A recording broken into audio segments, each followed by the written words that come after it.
আসসালামু আলাইকুম। আজকেও কিছুটা করলা নেই।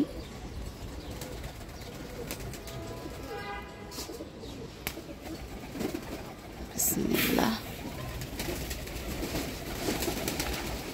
ছোট ছোট নিয়ে নিব। যে আমাদের কবুতরগুলিরে খাবার দিচ্ছে ভাইয়া, ওই জন্য ওরা নাচানাচি করতেছে। এখান থেকে এটা নিয়ে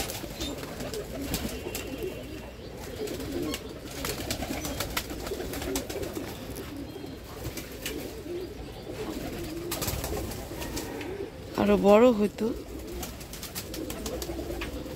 মানে লম্বা হয়েছিল আর একটু মোটা হইতো, তাও নিয়ে নিলাম।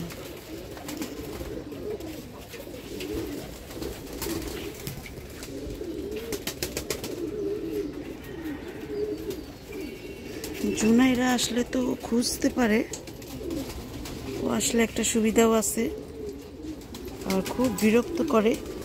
এটা ছিঁড়বে ওইটা ছিঁড়বে, এটাও খুব ভালো লাগে না।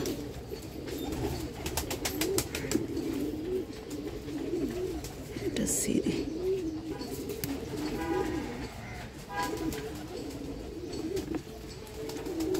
আর একটা কই জানি দেখছিল নিচের দিকে।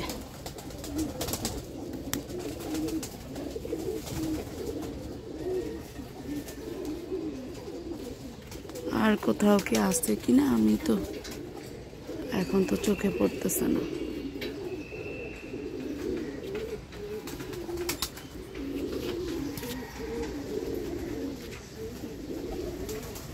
যে করলার ফুল ফুটেছে, আরো ফুল আছে।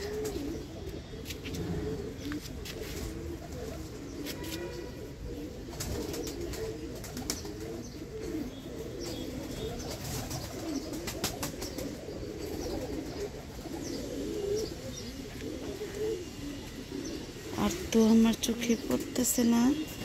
সে কালকে একটা নিয়েছিলাম বড়, ওইটা বেশ ভালো ছিল। এই যে এগুলা দেখা যাবে যে আর হবে না, কারণ এগুলাতে আল দিয়ে দিচ্ছে সম্ভবত। এই যে এই করলাটাও হবে না।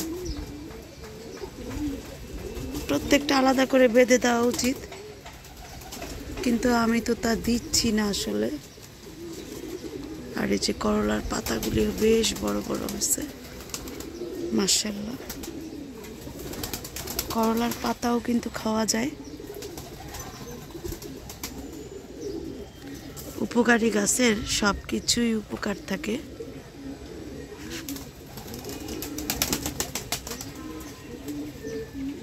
তো আমি আর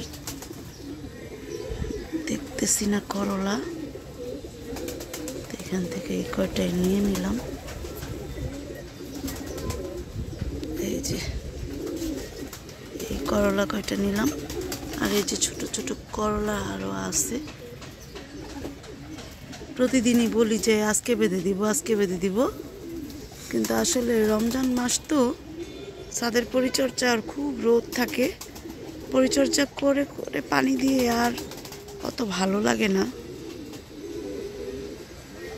তো যাই হোক, আল্লাহর রহমতে কালকে একটা নিয়েছিলাম, ওইটা ফ্রিজে রেখে দিয়েছি।